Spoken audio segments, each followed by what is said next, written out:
ਸਤਨਾਮ ਵਾਹਿਗੁਰੂ ਸਾਹਿਬ JIO. ਪਾਪੀ ਕਰਮ ਕਮਾਵੰਦੇ ਕਰਦੇ ਹਾਏ ਹਾਏ। ਨਾਨਕ ਜਿਉ ਮਥਨ ਮਦਾਨੀਆਂ ਤਿਉ ਮੱਥੇ ਧਰਮ ਰਾਏ। ਪੰਜਵੇਂ ਪਾਤਸ਼ਾਹ ਧੰਨ ਸ਼੍ਰੀ ਗੁਰੂ ਅਰਜਨ ਦੇਵ ਜੀ ਮਹਾਰਾਜ ਤਿਨਾਂ ਦੇ ਮੁਖਾਰਬਿੰਦ ਤੋਂ ਉਚਾਰਨ ਕੀਤਾ ਹੋਇਆ ਇਹ ਪਾਵਨ ਸ਼ਲੋਕ ਆਪ ਜੀ ਨੇ ਸਰਵਣ ਕੀਤਾ ਹੈ। ਆਓ ਪਿਆਰ ਵਾਲਿਓ ਸਮਝਣ ਦੀ ਕੋਸ਼ਿਸ਼ ਕਰੀਏ ਕਿ ਪਾਤਸ਼ਾਹ ਜੀ ਅੱਜ ਇਸ ਪਾਵਨ ਸ਼ਲੋਕ ਦੇ ਅੰਦਰ ਕਿਹੜੀ ਗੁਰਮਤਿ ਵਿਚਾਰ ਹੈ ਉਹ ਸਮਝਾਉਣ ਦਾ ਯਤਨ ਕਰ ਰਹੇ ਨੇ। ਪਾਤਸ਼ਾਹ ਜੀ ਸ਼ਲੋਕ ਦੇ ਅੰਦਰ ਉਹਨਾਂ ਮਨੁੱਖਾਂ ਦੀ ਅਵਸਥਾ ਨੂੰ ਬਿਆਨ ਕਰਦੇ ਨੇ, ਉਹਨਾਂ ਦੇ ਬਾਰੇ ਦੱਸ ਰਹੇ ਨੇ ਵੀ ਜਿਨ੍ਹਾਂ ਦੇ ਮਨ ਦੇ ਅੰਦਰ ਜਿਹੜੇ ਮਾੜੇ ਵਿਚਾਰ ਪੈਦਾ ਹੁੰਦੇ ਨੇ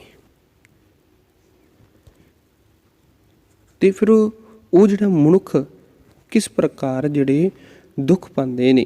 ਪਾਤਸ਼ਾਹ ਜੀ ਕਿਰਪਾ ਕਰਦੇ ਪਾਪੀ ਕਰਮ ਕਮਾਵੰਦੇ ਕਰਦੇ ਹਾਏ ਹਾਏ। ਇਹ ਮਾੜੇ ਵਿਚਾਰਾਂ ਵਾਲੇ ਜਦੋਂ ਮਨੁੱਖ ਦੇ ਅੰਦਰ ਮਾੜੇ ਵਿਚਾਰ ਪੈਦਾ ਹੁੰਦੇ ਨਾ, ਇਹਨਾਂ ਮਾੜੇ ਵਿਚਾਰਾਂ ਦੇ ਕਰਕੇ ਫਿਰ ਮਨੁੱਖ ਵਿਕਾਰਾਂ ਦੇ ਅੰਦਰ ਗਲਤਾਨ ਹੋ ਜਾਂਦਾ ਹੈ। ਇਹ ਜਿਹੜੀ ਪਾਪੀ ਜਿੰਦ ਹੈ ਇਹ ਫਿਰ ਸਾਰੀ ਉਮਰ ਵਿਕਾਰ ਕਰਦੀ ਰਹਿੰਦੀ ਹੈ, ਵਿਕਾਰ ਕਮਾਉਂਦੀ ਰਹਿੰਦੀ ਹੈ, ਪਾਪ ਕਰਦੀ ਰਹਿੰਦੀ ਹੈ ਤੇ ਸਾਰੀ ਉਮਰ ਜਿਹੜਾ ਦੁਖੀ ਹੁੰਦੀ ਰਹਿੰਦੀ ਹੈ। ਸਾਧ ਸੰਗਤ ਜੀ ਦੋ ਸ਼ਬਦ ਨੇ, ਇੱਕ ਹੈ ਪਾਪ ਤੇ ਇੱਕ ਹੈ ਅਪਰਾਧ। ਪਾਪ ਹੈ ਕੀ ਹੈ?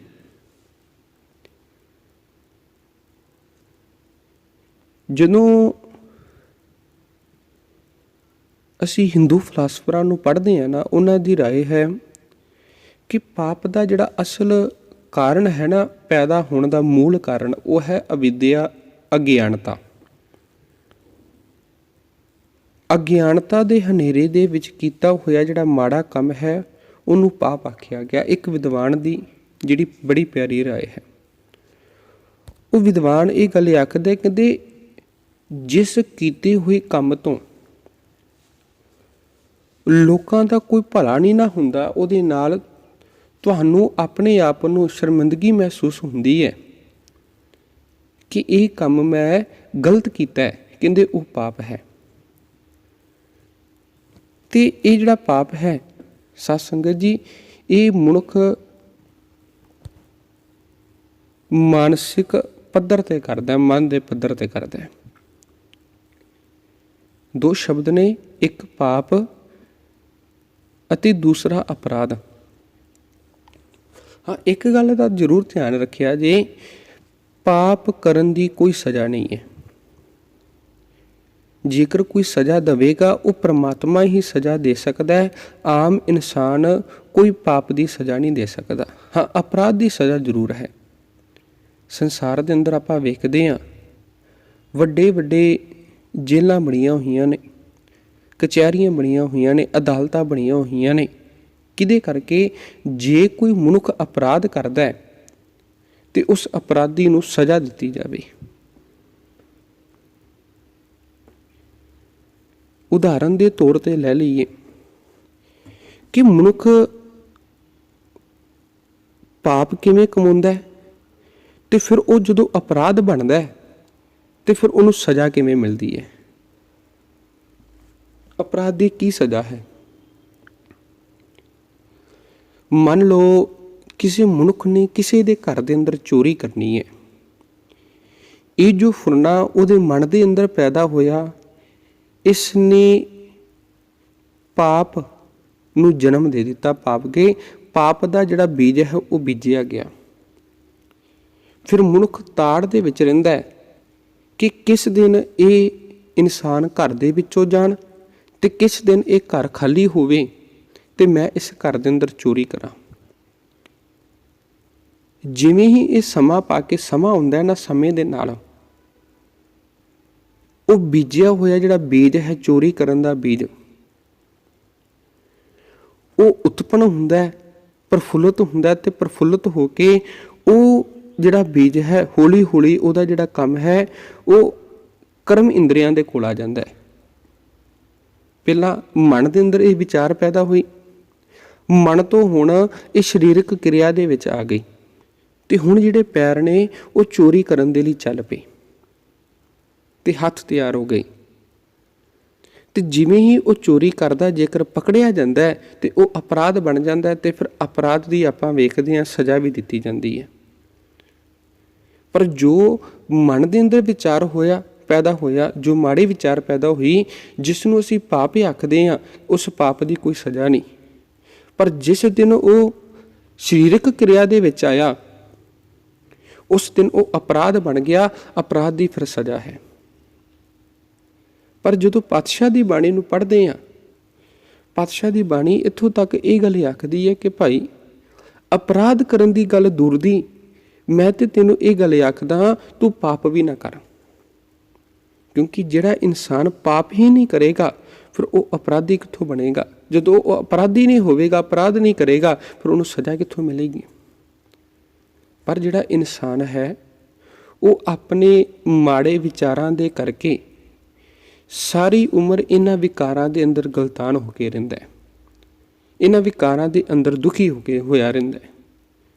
ਇਹ ਜਿਹੜੀ ਪਾਪੀ ਜਿੰਦ ਹੈ ਨਾ, ਸਾਡੀ ਪਾਪੀ ਜਿੰਦ, ਇਹ ਸਾਰੀ ਜਿਹੜੀ ਉਮਰ ਹੈ ਇਹ ਕਿਸੇ ਨਾ ਕਿਸੇ ਢੰਗ ਦੇ ਨਾਲ ਦੁਖੀ ਹੁੰਦੀ ਰਹਿੰਦੀ ਹੈ। ਭਗਤ ਕਬੀਰ ਸਾਹਿਬ ਦੀ ਬਾਣੀ ਨੂੰ ਪੜ੍ਹ ਲਓ। ਭਗਤ ਸਾਹਿਬ ਜੀ ਕਿਰਪਾ ਕਰਦੇ, ਪਾਪੀ ਜਿਹੜਾ ਲੋਭ ਕਰਤ ਹੈ, ਆਜ ਕਾਲ ਉੱਠ ਜਾਏਗਾ। ਇਹ ਪਾਪੀ ਜਿੰਦ ਹੈ, ਸਾਰੀ ਉਮਰ ਲੋਭ ਦੇ ਵਿੱਚ ਹੀ ਲੱਗੀ ਰਹਿੰਦੀ ਹੈ। ਸਾਰੀ ਉਮਰ ਇਹਨੂੰ ਹੁੰਦਾ ਹੈ ਕਿ ਲਿਆ ਹੋਰ, ਲਿਆ ਹੋਰ, ਲਿਆ ਹੋਰ, ਹੋਰ ਆ ਜਾਵੇ, ਮੇਰੇ ਕੋਲ ਹੋਰ ਆ ਜਾਵੇ। ਅੱਜ ਮੈਂ 10 ਕਮਾਏ ਨੇ, ਕੱਲ 20 ਕਮਾ ਲਵਾਂ, ਕੱਲ 20 ਕਮਾਏ ਨੇ, ਪਰਸੋਂ 40 ਕਮਾ ਲਵਾਂ। ਮਨੁੱਖ ਦੇ ਅੰਦਰ ਇਕੱਠੇ ਕਰਨ ਦੀ ਇੱਛਾ ਬਣੀ ਰਹਿੰਦੀ ਹੈ, ਅੰਦਰ ਤ੍ਰਿਸ਼ਨਾ ਬਣੀ ਰਹਿੰਦੀ ਹੈ, ਤੇ ਫਿਰ ਉਹ ਇਸ ਤ੍ਰਿਸ਼ਨਾ ਦੇ ਅੰਦਰ ਬੱਝਿਆ ਹੋਇਆ ਫਿਰ ਸਾਰੀ ਉਮਰ ਲੋਭ ਕਰਦਾ ਹੈ। ਪਰ ਭਗਤ ਕਬੀਰ ਸਾਹਿਬ ਜੀ ਆਖਦੇ, ਕਹਿੰਦੇ ਅੰਤ ਸਮੇਂ ਦੇ ਅੰਦਰ ਤੈਨੂੰ ਪਛਤਾਉਣਾ ਪਵੇਗਾ। ਹੁਣ ਤੂੰ ਆਪਣੇ ਸਮੇਂ ਨੂੰ ਸੰਭਾਲ ਲੈ, ਜਿਸ ਮਨੋਰਥ ਦੇ ਕਰਕੇ ਆਇਆ ਉਸ ਮਨੋਰਥ ਨੂੰ ਪੂਰਾ ਕਰ ਲੈ। ਰਾਮ ਸਿਮਰ ਪਛਤਾਏਗਾ ਮਨ, ਹੇ ਮੇਰੇ ਮਨਾ, ਅੰਤ ਸਮੇਂ ਤੈਨੂੰ ਪਛਤਾਵਾ ਹੋਵੇਗਾ, ਤੂੰ ਹੁਣ ਪ੍ਰਮਾਤਮਾ ਦੇ ਨਾਮ ਨੂੰ ਸਿਮਰ ਲੈ। ਅੱਜ ਪਾਤਸ਼ਾਹ ਜੀ ਕਿਰਪਾ ਕਰਦੇ ਨੇ, ਕਹਿੰਦੇ ਜਿਹੜੇ ਪਾਪੀ ਮਨੁੱਖ ਨੇ ਨਾ, ਪਾਪੀ ਮਨੁੱਖ, ਮਾੜੇ ਕਰਮ ਕਰਨ ਵਾਲੇ ਜਿਹੜੇ ਮਨੁੱਖ ਨੇ, ਪਾਪੀ ਜਿਹੜੀ ਜਿੰਦ ਹੈ, ਕਹਿੰਦੇ ਉਹ ਸਾਰੀ ਜਿਹੜੀ ਉਮਰ ਹੈ ਇਹਨਾਂ ਵਿਕਾਰਾਂ ਦੇ ਅੰਦਰ ਦੁਖੀ ਹੁੰਦੀ ਰਹਿੰਦੀ ਹੈ। ਉਹ ਫਿਰ ਸਾਰੀ ਉਮਰ ਦੁਖੀ ਇਸੇ ਐਵੇਂ ਹੁੰਦੀ ਹੈ, ਨਾਨਕ ਜਿਉ ਮੱਥਨ ਮਧਾਣੀਆਂ ਤਿਉ ਮੱਥੇ ਧਰਮ ਰਾਈ। ਫਿਰ ਉਹ ਪ੍ਰਮਾਤਮਾ ਉਹਨਾਂ ਵਿਕਾਰਿਆਂ ਨੂੰ ਇਸੇ ਪ੍ਰਕਾਰ ਦੁਖੀ ਕਰਦਾ ਰਹਿੰਦਾ ਹੈ। ਕਹਿੰਦੇ ਜਿਵੇਂ ਜਿਹੜਾ ਦੁੱਧ ਦੇ ਅੰਦਰ ਮਧਾਣੀ ਪਾਈ ਜਾਂਦੀ ਹੈ ਨਾ, ਦੁੱਧ ਦੇ ਅੰਦਰ ਮਧਾਣੀ ਪਾਈ ਜਾਂਦੀ ਹੈ ਤੇ ਉਹ ਦੁੱਧ ਨੂੰ ਰਿੜਕਦੀ ਹੈ। ਕਹਿੰਦੇ ਇਸੇ ਪ੍ਰਕਾਰ ਇਹ ਜਿੰਨੇ ਵੀ ਇਨਸਾਨ ਪਾਪ ਕਰਦੇ ਨੇ, ਇਹ ਜਿੰਨੇ ਵੀ ਇਨਸਾਨ ਜੋ ਪਾਪ ਕਰਦੇ ਨੇ, ਇਹ ਇਨਸਾਨ ਸਾਰੀ ਜਿਹੜੀ ਉਮਰ ਇਹਨਾਂ ਵਿਕਾਰਾਂ ਦੇ ਅੰਦਰ ਗਲਤਾਨ ਹੋਏ ਰਹਿੰਦੇ ਨੇ। ਵਿਕਾਰਾਂ ਦੇ ਅੰਦਰ ਗਲਤਾਨ ਹੋ ਕੇ ਸਾਰੀ ਉਮਰ ਦੁਖੀ ਹੁੰਦੇ ਰਹਿੰਦੇ ਨੇ। ਪਾਤਸ਼ਾਹ ਜੀ ਕਿਰਪਾ ਕਰਦੇ, ਕਹਿੰਦੇ ਤੂੰ ਆਪਣੀ ਮੱਤ ਨੂੰ ਛੱਡ ਕੇ ਮੇਰੀ ਮੱਤ ਨੂੰ ਧਾਰਨ ਕਰੇਗਾ ਨਾ, ਜਿਸ ਦਿਨ ਮਨੁੱਖ ਆਪਣੀ ਮੱਤ ਨੂੰ ਛੱਡ ਕੇ, ਮਾੜੇ ਵਿਚਾਰਾਂ ਨੂੰ ਛੱਡ ਕੇ ਗੁਰੂ ਦੀ ਮੱਤ ਨੂੰ ਧਾਰਨ ਕਰ ਲੈਂਦਾ ਹੈ, ਪਾਤਸ਼ਾਹ ਜੀ ਇੱਥੋਂ ਤੱਕ ਦਾਅਵਾ ਕਰਦੇ ਨੇ, ਵਾਅਦਾ ਕਰਦੇ ਨੇ, ਕਹਿੰਦੇ ਭਾਈ ਉਸ ਤੋਂ ਬਾਅਦ ਅਪਰਾਧ ਦੀ ਗੱਲ ਤੇ ਦੂਰ ਦੀ, ਤੂੰ ਪਾਪ ਵੀ ਨਹੀਂ ਕਰੇਗਾ। ਤੇਰੇ ਮਨ ਦੇ ਅੰਦਰ ਫੁਰਨਾ ਹੀ ਨਹੀਂ ਪੈਦਾ ਹੋਵੇਗਾ, ਮਾੜਾ ਫੁਰਨਾ ਹੀ ਨਹੀਂ ਪੈਦਾ ਹੋਵੇਗਾ, ਜਿਸ ਦੇ ਨਾਲ ਤੈਨੂੰ ਸ਼ਰਮਿੰਦਗੀ ਪੈਦਾ ਹੋਵੇ ਤੇ ਉਹਦੇ ਨਾਲ ਦੂਸਰੇ ਲੋਕਾਂ ਦਾ ਵੀ ਭਲਾ ਨਾ ਹੋਵੇ। ਸੋ ਸਤਿਗੁਰ ਕਿਰਪਾ ਕਰਨ, ਸਾਨੂੰ ਵੀ ਆਪਣੀ ਮਤ ਦੇਣ। ਸਾਡੇ ਮਨ ਦੇ ਅੰਦਰ ਜੋ ਮਾੜੇ ਫੁਰਨੇ ਪੈਦਾ ਹੁੰਦੇ ਨੇ, ਇਹ ਸਾਡੇ ਅੰਦਰੋਂ ਖਤਮ ਹੋ ਜਾਣ ਤੇ ਅਸੀਂ ਵੀ ਗੁਰੂ ਦੇ ਉਪਦੇਸ਼ ਨੂੰ ਆਪਣੀ ਜ਼ਿੰਦਗੀ ਦੇ ਅੰਦਰ ਧਾਰਨ ਕਰ ਲਈਏ, ਤਾਂ ਜੋ ਸਾਡਾ ਵੀ ਸੰਸਾਰ ਦੇ ਉੱਤੇ ਆਇਆ ਹੋਇਆ ਜਿਹੜਾ ਜਨਮ ਹੈ ਉਹ ਸਫਲਾ ਹੋ ਸਕੇ, ਅਸੀਂ ਵੀ ਆਪਣੀ ਜ਼ਿੰਦਗੀ ਨੂੰ ਸੁਖੀ ਬਤੀਤ ਕਰ ਸਕੀਏ। ਸੋ ਇਤਨੀਆਂ ਕੁ ਬੇਨਤੀਆਂ ਪ੍ਰਵਾਨ ਕਰਨੀਆਂ। ਵਿਚਾਰਾਂ ਦੀ ਸਮਾਪਤੀ। ਬੁਲਾਓ ਜੀ ਫਤਿਹ। ਵਾਹਿਗੁਰੂ ਜੀ ਕਾ ਖਾਲਸਾ, ਵਾਹਿਗੁਰੂ ਜੀ ਕੀ ਫਤਿਹ।